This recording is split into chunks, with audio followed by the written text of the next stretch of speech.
Welcome to Parsimony, your comprehensive solution for efficient business management. In this tutorial, we'll delve into the stock function, focusing specifically on how to create an item group to organize your inventory effectively. Let's begin by logging into Parsimony and navigating to the stock module. To access, click on the stock menu on the top navigation bar. This will take you to the stock dashboard, where you can manage your inventory and track stock levels. To create an item group, click on the Item Group button under the Items Catalog section.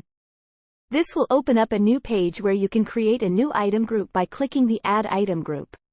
Begin by entering a unique name for your item group.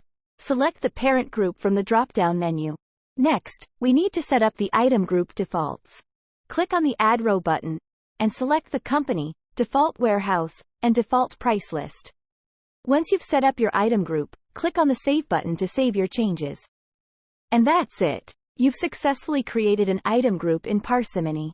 You can now use this item group to categorize and manage your inventory items. Thanks for watching. If you have any questions or need further assistance, please don't hesitate to reach out.